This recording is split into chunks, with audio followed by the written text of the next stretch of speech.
वैष्णव क्षेत्र में भगवान दैत्य सूदन की महिमा। महादेव जी कहते हैं, महादेवी, गौतमेश्वर के स्थान से देवेश्वर भगवान दैत्य सूदन के समीप जाना चाहिए, जो प्रभास क्षेत्र में निवास करने वाले सब प्राणियों के पापों का नाश करते हैं। भगवान दैत्य सूदन सबके कार्यों की सिद्धि करने वाले हैं।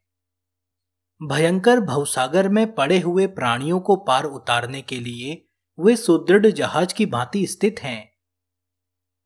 पार्वती, वटवृक्ष, कल्पवृक्ष, वैदूर्य पर्वत, भगवान दैत्य सूदन तथा महामुनि मार्कंडेय, इनका 7 कल्पों तक क्षय अथवा विनाश नहीं होता।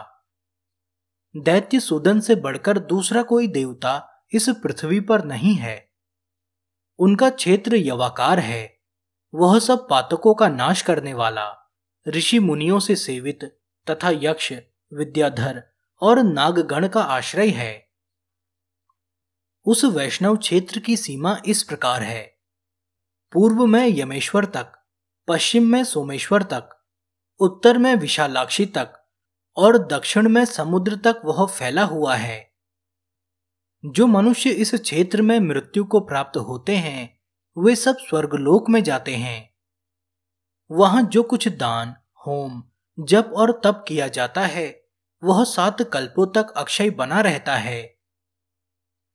जो वहां भगवान विष्णु की प्रीति के लिए विधिपूर्वक एक ब्राह्मण को भी भोजन कराएगा, उसे 1 करोड़ ब्राह्मण भोजन कराने का फल होगा।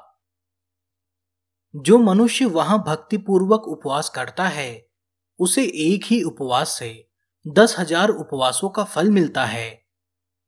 जो मानव कार्तिक मास की द्वादशी को चक्र तीर्थ में स्नान करके इंद्रिय संयम पूर्वक उपवास एवं विधिवत भगवान विष्णु की पूजा करता है, वह सब पातकों से मुक्त हो जाता है। देवी पार्वती जी ने पूछा, भगवान श्री विष्णु का दैत्य सूदन नाम किस समय और किस प्रकार हुआ?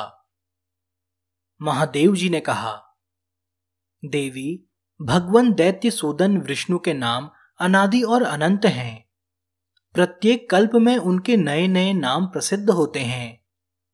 पूर्व कल्प में उनका नाम श्रियाव्रत था, दूसरे कल्प में वामन था, तीसरे में वे वज्रांग कहलाए, चौथे में कमलाप्रिय नाम हुआ, 5वें में दुखहर्ता, 6ठे में पुरुषोत्तम और 7वें कल्प में वे दैत्यसूदन नाम से प्रसिद्ध हुए। पूर्व काल में देवताओं और असुरों में बड़ा भारी युद्ध हुआ। उसमें देवकंटक दानवों से पराजित होकर सब देवता क्षीर सागर में निवास करने वाले श्री हरि की शरण में गए और प्रणाम करके उनकी स्तुति करने लगे।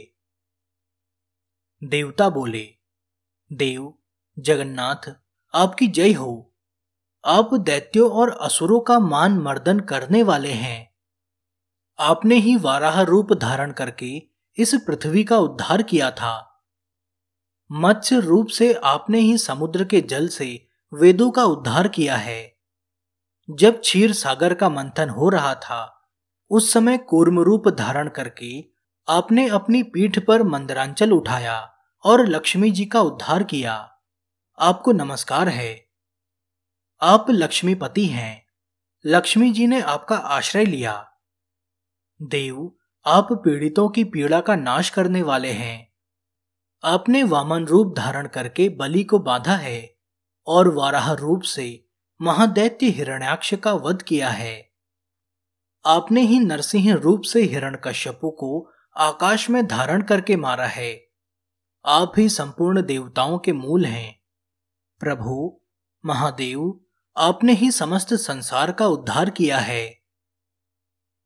पार्वती, यह स्तोत्र सुनकर कमलनयन भगवान विष्णु ने ब्रह्मा आदि देवताओं से कहा, देवगण, तुम दानवों का भय छोड़ दो, मैं शीघ्र ही उनका संहार करूंगा।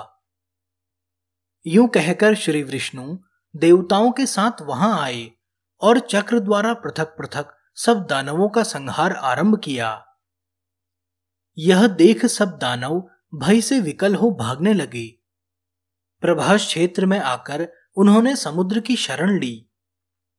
भगवान ने अपने चक्र से सब दैत्यों का सफाया कर डाला। उनके मारे जाने पर देवताओं, ब्राह्मणों तथा तपस्वी जनों का कल्याण हुआ। संसार की व्याकुलता दूर हुई और सबका चित्त स्वस्थ हुआ। तभी से भगवान विष्णु का नाम दैत्यसूदन हुआ।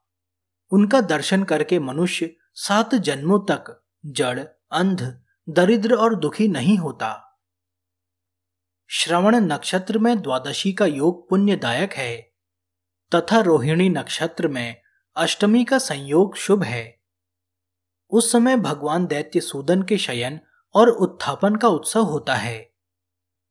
उस अवसर पर दैत्यसूदन के समीप एक एक उपवास का 10-10 उपवास के बराबर फल होता है। चांडाल, श्वपच और पशु पक्षी भी वहां प्राण त्याग करने पर वैकुंठ धाम में जाते हैं। कार्तिक और वैशाख मास में वहां श्रद्धापूर्वक 1 मास तक उपवास करें।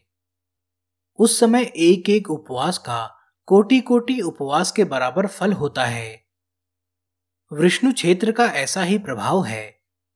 जो वहां 1 मास तक या 1 पक्ष तक दीपदान करता है उसे कोटि गुने फल की प्राप्ति होती है।